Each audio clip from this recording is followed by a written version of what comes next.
There's no feeling more intense than starting over. If you deleted your homework the day before it was due, as I have, or if you left your wallet at home and you have to go back after spending an hour in the commute. If you won some money at the casino and then put all your winnings on red but it came up black. If you got your best shirt dry cleaned before a wedding and then immediately dropped food on it.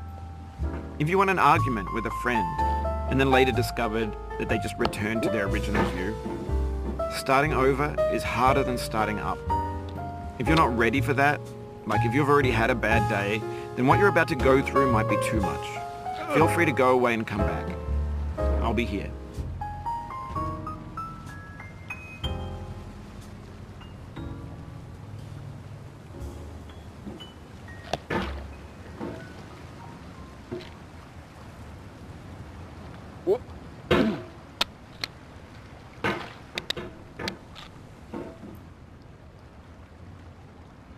Alright, thanks for coming with me on this trip. I'll understand if you have to take a break at any point. Just find a safe place to stop and quit the game. And don't worry, I'll save your progress, always, even your mistakes.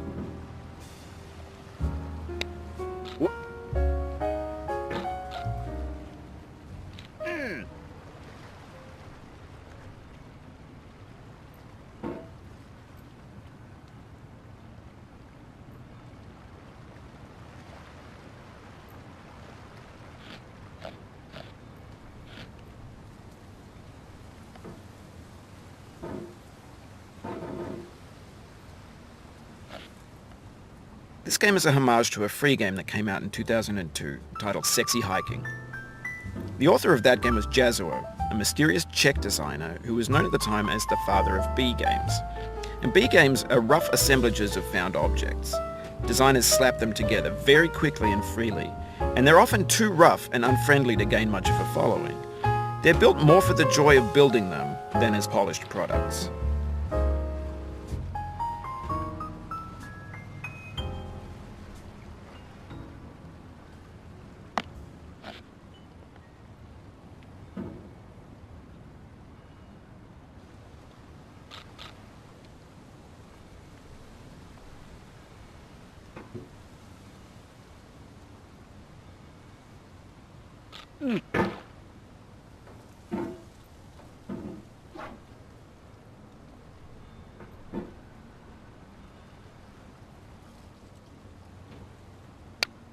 In a certain way, Sexy Hiking is the perfect embodiment of a B game. It's built almost entirely out of found and recycled parts, and it's one of the most unusual and unfriendly games of its time.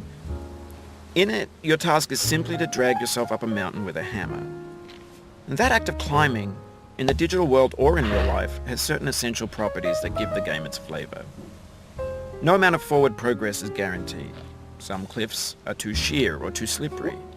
And the player is constantly, unremittingly in danger of falling and losing everything.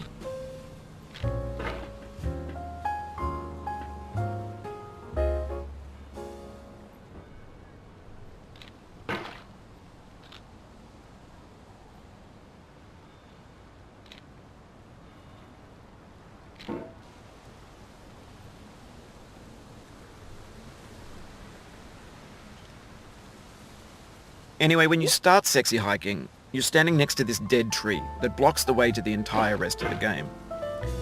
It might take you an hour to get over that tree, and a lot of people never got past it. You prod and you poke at it, exploring the limits of your reach and your strength, trying to find a way up and over. And there's a sense of truth in that lack of compromise. Most obstacles in video game worlds are fake. You can be completely confident in your ability to get through them once you have the correct method or the correct equipment or just by spending enough time. In that sense, every pixelated obstacle in Sexy Hiking is real.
The obstacles in sexy hiking are unyielding, and that makes the game uniquely frustrating. But I'm not sure Jazzuo intended to make a frustrating game. The frustration is just essential to the act of climbing, and it's authentic to the process of building a game about climbing. A funny thing happened to me as I was building this mountain. I'd have an idea for a new obstacle, and I'd build it, test it, and it would usually turn out to be unreasonably hard. But I couldn't bring myself to make it easier. It already felt like my inability to get past the new obstacle was my fault as a player rather than as a builder. Imaginary mountains build themselves from our efforts to climb them, and it's our repeated attempts to reach the summit that turns those mountains into something real. When you're building a video game world, you're building with ideas, and that can be like working with quickset cement. You mold your ideas into a certain shape that can be played with, and in the process of playing with them, they begin to harden and set until they're immutable, like rock. And at that point, you can't change the world, not without breaking it into pieces and starting fresh with new ideas.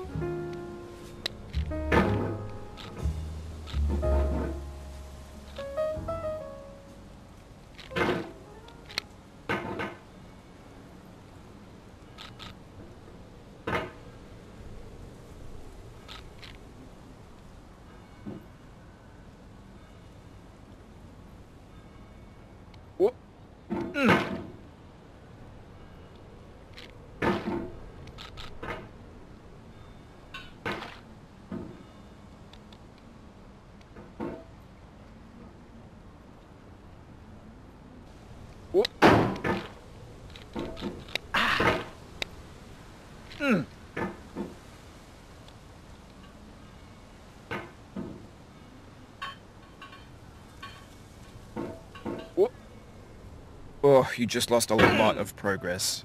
That's a deep frustration, a real punch in the gut.